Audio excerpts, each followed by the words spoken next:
Praise the lord. దేవుడు మనకు మరొక నూతన సమయాన్ని కలుగు చేసిన విధానాన్ని బట్టి దేవునికి వందనాలు. మరి ఈ దినమందు ప్రియులారా, మనము 2 కొరింథీ 3 అధ్యాయం గురించి ధ్యానం చేద్దాము. ఈ 3 అధ్యాయం చాలా చిన్నదే అయినప్పటికీ కూడా ఇందులో servants of the new covenant, మరి నిబంధనకు సంబంధించిన నూతన నిబంధనకు సంబంధించిన సేవకుల గురించి, మరి పరిచారికుల గురించి ఇక్కడ కొద్దిగా మరి తెలియజేస్తున్నాడు. మారిన జీవితాలు, మరి ఎప్పుడైతే దేవునికి దూరంగా ఉంటూ ఉంటారో వారు మరి మారు మనసు పొందినప్పుడు, వారి జీవితాల్లో ఒక వెలుగు కలిగినప్పుడు వారి లోక సంబంధమైన విశ్వాసం నుంచి ప్రభు సంబంధమైన విశ్వాసంలోకి వస్తూ ఉంటారు. అందుకని ఇక్కడ ఏమంటున్నాడంటే, కొరింథు విశ్వాసులే పౌలుకు సిఫార్సు లేఖల వంటి వారు.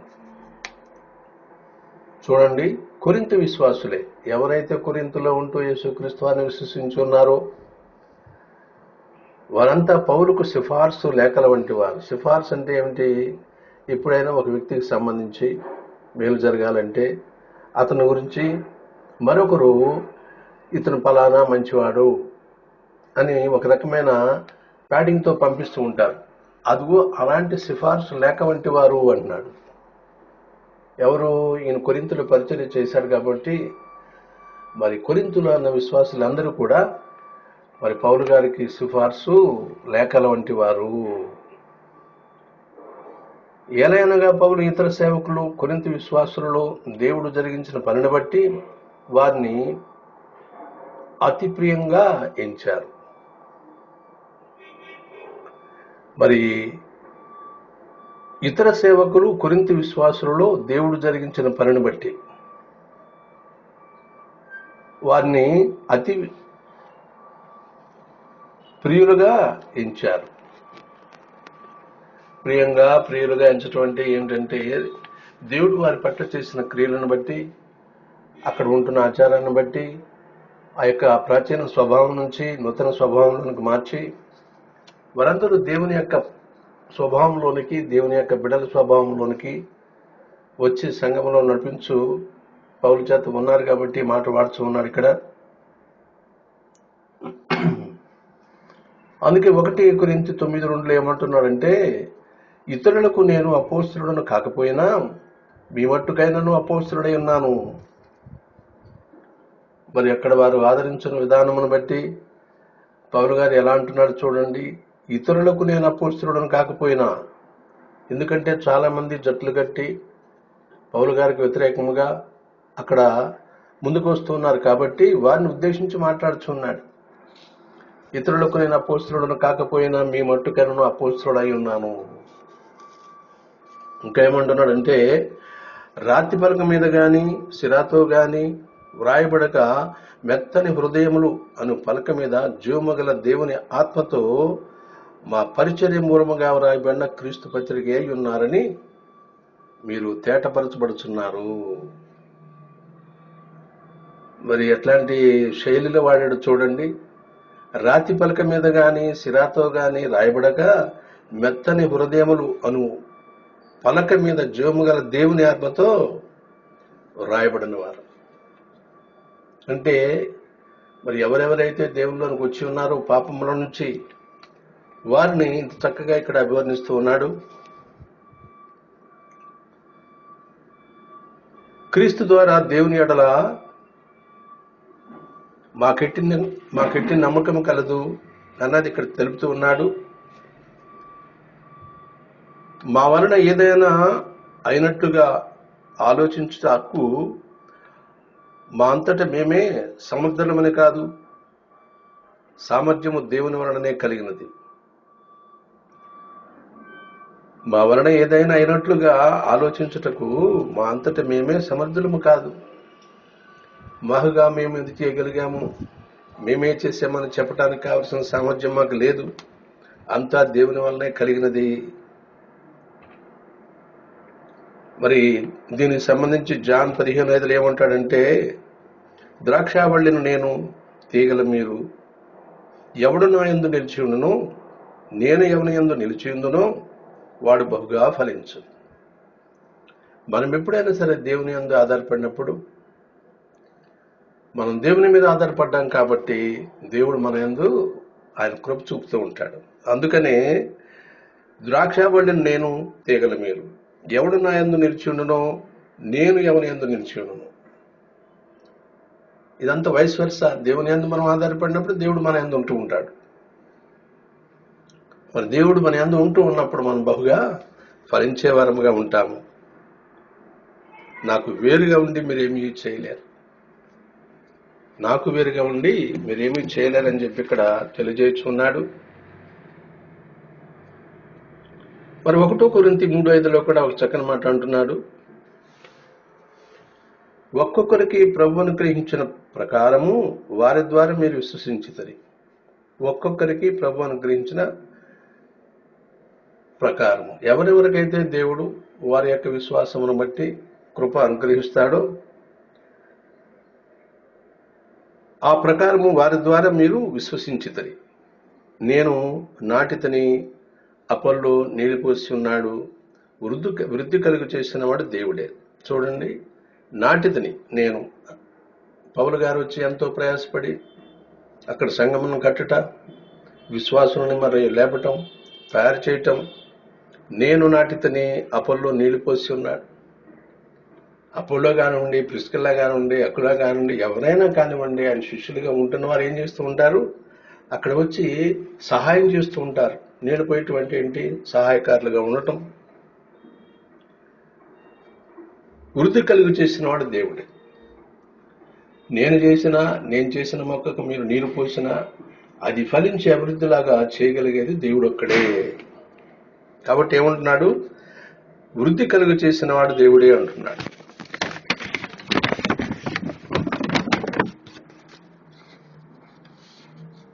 మమ్మలను క్రొత్త ఒడంబడికకు సామర్థ్యం గల సేవకులుగా చేసినది ఆయనే. క్రొత్త ఒడంబడికకు అంటే నూతన నిబంధన, పాత నిబంధన, కొత్త నిబంధన. సామర్థ్యం గల సేవకులుగా చేసినది ఆయనే. మరి పరిచర్య అంతటికీ కూడా సేవకులుగా చేసింది ఎవరు? యేసుక్రీస్తు వారే. తండ్రి ఏర్పాటు చేస్తున్నాడు. మేము అక్షరానికి కాదు ఆత్మకే సేవకులం. ఎందుకంటే అక్షరం చంపుతుంది, కానీ ఆత్మ జీవింపజేస్తుంది. చూడండి ఎంత లోతైన మర్మంతో అంటున్నాడో. మేము అక్షరానికి కాదు ఆత్మకే సేవకులం. మేము సేవ చేసేదంతా ఆత్మపూర్ణమైన దేవునికే సేవ చేస్తూ ఉన్నాం, అక్షరానికి కాదు. అక్షరం ఎప్పుడు కూడా ఏం చేస్తుంది అంటున్నాడు? చంపుతుంది అంటున్నాడు. అక్షర సంబంధమైనది ఆత్మ సంబంధమైనది.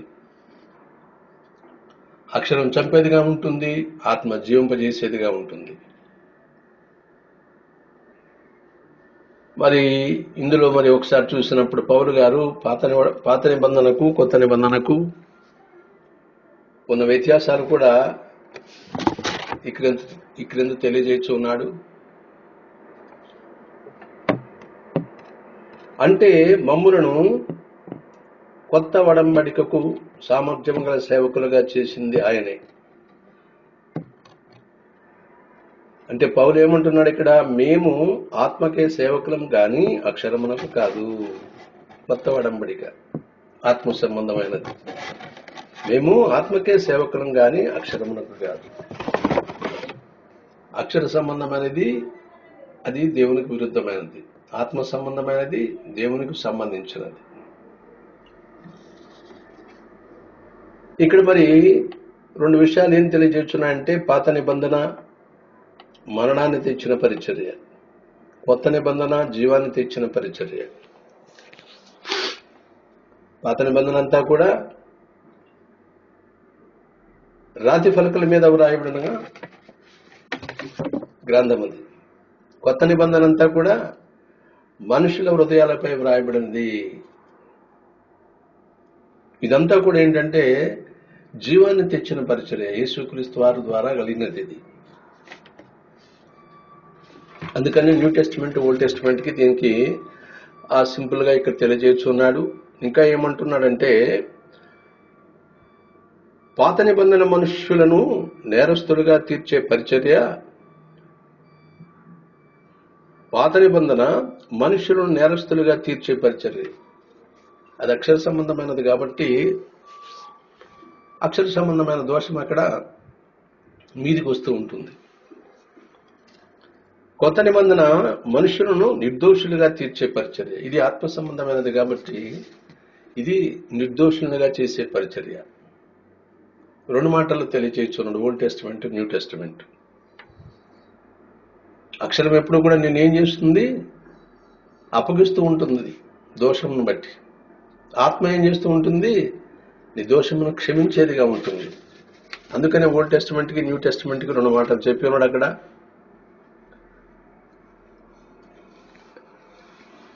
అంటే నూతన నిబంధన చీకటి మరణానికి, మరొకటి జీవానికి నడిపించేవిగా ఉంటాయి. ఒకటి మరణానికి, ఒకటి జీవానికి. పాత నిబంధన, నూతన నిబంధనకు సంబంధించిన రెండు మాటలు ఇక్కడ చెప్పుచున్నాడు. మరి దానికి ప్రాచీనత్వం, నవీనత్వం అని మనం అంటూ ఉంటాం.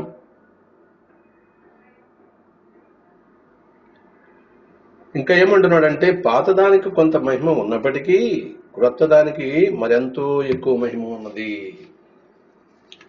దేనిని మనం కొట్టివేయటానికి వీల్లేదు. యేసుక్రీస్తు వారు రాకముందు, యేసుక్రీస్తు వారు వచ్చిన తర్వాత దానిని బట్టి కొంత మహిమ ఉన్నప్పటికీ పాతదానికి కొత్తదానికి మరి ఎక్కువగా మహిమ ఉన్నదని చెప్పి నూతన నిబంధన కాలాన్ని బట్టి ఇక్కడ చెప్పుచూ ఉన్నాడు పౌలు గారు. శిక్షావిధికి కారణమైన పరిచర్యే మహిమ కలిగినదైతే నీతికి కారణమైన పరిచర్య ఎంత అధికమైన మహిమ కలదగును. శిక్షావిధికి కారణమైన పరిచర్య, ఒక తప్పు చేసినప్పుడు దాన్ని శిక్షించే విధానంలో పరిచర్య ఉన్నప్పుడు దానికే మహిమ కలిగితే, నీతికి కారణమైన పరిచర్య ఎంత అధికమైన మహిమ కలదగును. నీతికి సంబంధించింది మరి ఎంత అధికమైన మహిమ కలిగి ఉంటుంది అంటున్నాడు. రోమాలో అంటున్నాడు 1:17, నీతిమంతుడు విశ్వాస మూలముగా జీవించునని రాయబడిన ప్రకారము విశ్వాస మూలముగా అంతకంతకు విశ్వాసము కలుగునట్లు దేవుని నీతి దాని యందు బయలుపరచబడుచున్నది. విశ్వాస మూలముగా అంతకంతకు విశ్వాసము కలుగునట్లు దేవుని నీతి దాని యందు బయలుపరచబడుచున్నది. విశ్వాసము ద్వారా దేవుని నీతి బయలుపరచబడుతూ ఉంటుంది. నువ్వు విశ్వాసిగా ఉంటున్నప్పుడు నీవు దేవుని యందు ఎంత నిన్ను నువ్వు అంకితం చేసుకుని బ్రతుకుతూ ఉన్నావో అది నీ యొక్క పనులలో మరి దేవుని పట్ల నీకున్న విశ్వాసాన్ని తెలియజేసేదిగా ఉంటుంది. అందుకనే పౌలు గారు బ్రతుకైతే క్రీస్తు అంటూ ఉంటాడు. అంటే క్రీస్తు పరిచర్య కోసం తను ఏమైనా సరే మరణమైపోవటానికి కూడా సిద్ధమే. మాట అంటే కాదు, చర్యలు కూడా అలా ఉంటూ ఉంటాయి. కాబట్టి ఆ మాట ఇక్కడ తెలియజేస్తూ ఉన్నాడు. విశ్వాస మూలముగా అంతకంతకు విశ్వాసము కలిగినట్లు దేవుని నీతి దాని యందు బయలుపరచబడుతున్నది. నీ ఎంత ఎక్కువ విశ్వాసం నీకుంటే అంత ఎక్కువగా దేవుడు నీ యందు ఉంటూ ఉంటాడు. కాబట్టి ఆయన నీతిని మరి బయలుపరిచేవాడుగా ఉంటావు. అలాంటి విశ్వాసము అలాంటి నీతిని బయలుపరుస్తుంది అని చెప్పి అంటున్నాడు. మరియు వారికి మనస్సులు కఠినంలాయను గనుక నేటి వరకును పాత నిబంధన చదవబడినప్పుడు అది క్రీస్తునందు కొట్టివేయబడనని వారికి తేటపరచబడక ఆ ముసుగుకే నిలిచి ఉన్నది. మరియు వారికి మనస్సులు కఠినమాయను గనుక నేటి వరకును పాత నిబంధన చదవబడినప్పుడు అది క్రీస్తునందు కొట్టివేయబడనని వారికి తేటపరచబడక ఆ ముసుకే నిలిచి ఉన్నది. ఆ ముసుగు నిలిచి ఉన్నది అంటే ఏమిటి? వారు యేసుక్రీస్తు వారు వచ్చిన తర్వాత నూతన నిబంధనగా ఉంటూ ఉన్నప్పుడు పాత నిబంధన యేసుక్రీస్తు వారు వచ్చిన తర్వాత కొట్టివేయబడినది అన్నదాన్ని వారు అనుసరించటం లేదు కాబట్టి, విశ్వసించటం లేదు కాబట్టి ఆ ముసుగే నిలిచి ఉన్నది. తేటపరచబడక క్రీస్తును నమ్మకపోవటం వల్ల ఆ పాత ముసుగే మిగిలి ఉన్నది అంటున్నాడు.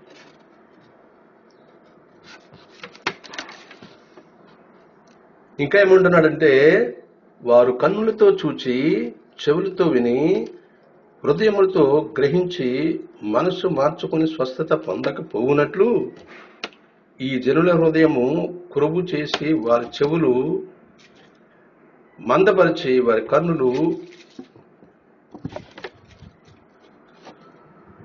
ముగించబడినట్లు ఉన్నవని తెలియజేస్తూ ఉన్నాడు.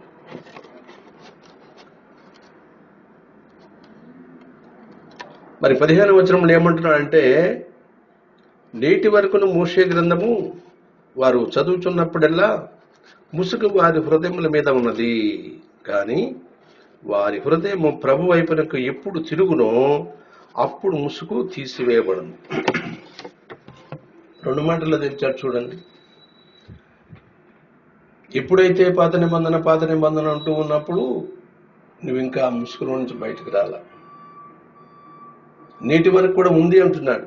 ఎప్పుడైతే నీవు నూతన నిబంధనలోకి వచ్చినప్పుడు